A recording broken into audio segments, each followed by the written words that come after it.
Warahmatullahi wabarakatuh.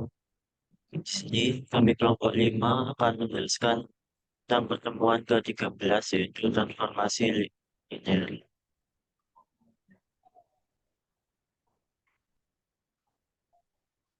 Pertama, perkenalkan saya Hazel Fasyadiatma dengan NPM lahir 149. Saya Azara Astigharunisa dengan NPM terakhir 157. Sebelum masuk ke inti materi, kita harus tahu definisi transformasi. Yaitu transformasi berarti perubahan rupa, bentuk, sifat, fungsi, dan sebagainya. Kata transformasi memiliki arti perubahan atau perpindahan. Setiap perubahan dalam suatu objek dari bentuk aslinya disebut dengan transformasi. Contoh transformasi. Transformasi memiliki contoh yang luas di berbagai bidang. Pertama, di fisika yaitu transformasi optik, di biologi ada metamorfosis, di ilmu komputer ada transformasi data dan sebagainya. Lalu di matematika ada transformasi linear, transformasi geometri, dan lain-lain. Lalu definisi transformasi linear. Transformasi linear adalah perpindahan dari satu domain ke kodomain.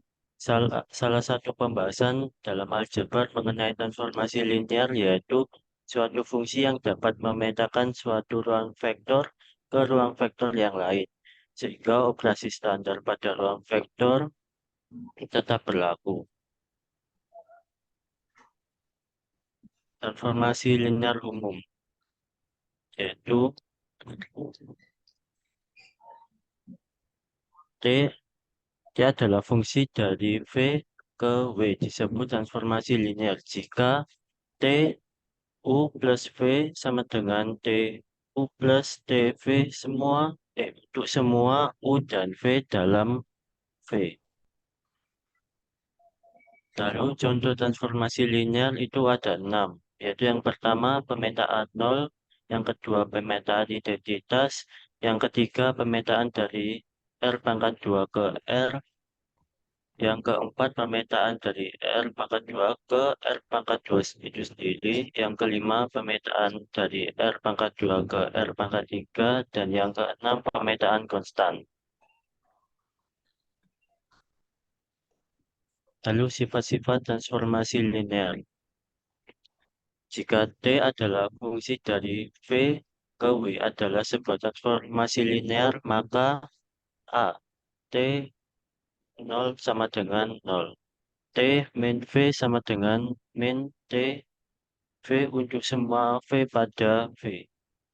TV dikurangi W sama dengan TV dikurangi TW untuk semua V dan W pada V.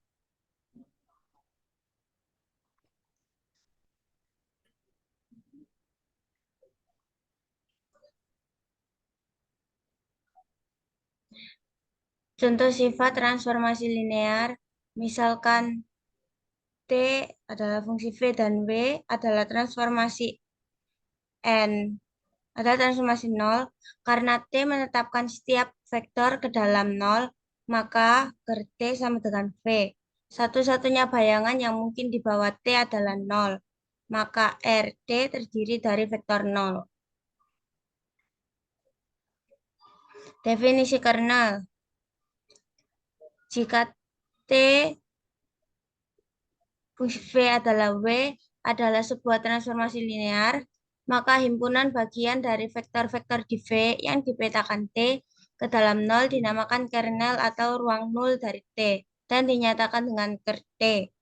Berdasarkan definisi tersebut, maka ker T sama dengan V himpunan dari V TV sama dengan 0W. Pada notasi 0W menyatakan vektor 0 di W. Himpunan ker T bukan merupakan himpunan kosong. Himpunan ker T merupakan himpunan bagian dari V.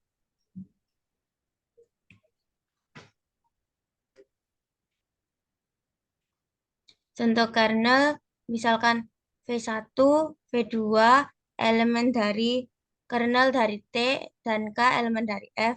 Ditunjukkan bahwa KV1 dan V2 elemen dari kernel dari T. Ini adalah benar karena T KV1 plus V2 sama dengan KT V1 tambah T V2 sama dengan K dikali 0W tambah 0W sama dengan 0W. Sehingga disimpulkan KV1 tambah V2 elemen dari kernel dari T, dan karena itu kernel dari T adalah ruang bagian dari W. Karena T adalah linear, karena V1, V2 elemen dari kernel dari T, sifat 0, W. Next.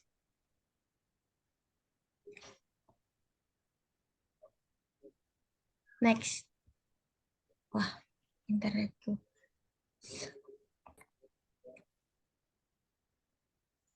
Definisi jangkauan. Himpunan semua vektor-vektor di W yang merupakan bayangan T paling sedikit satu vektor di V disebut sebagai jangkauan dari T dan dinotasikan dengan RT. Berdasarkan definisi jangkauan, maka RT sama dengan W elemen dari W, TV sama dengan W elemen dari W. Untuk V elemen dari V, himpunan RT juga bukan merupakan himpunan kosong, paling tidak memuat 0 elemen dari W. Next. Contoh jangkauan. T adalah fungsi dari R ke R adalah transformasi linear yang dirumuskan oleh Tx sama dengan min 2x untuk setiap x elemen dari R. Apakah vektor berikut terletak dalam ker dari T dan RT? Penyelesaian X sama dengan 0, Tx sama dengan min 2x, T0 sama dengan min 2 kali 0, T0 sama dengan 0. Jadi, 0 terletak dalam kernel dari T. Next.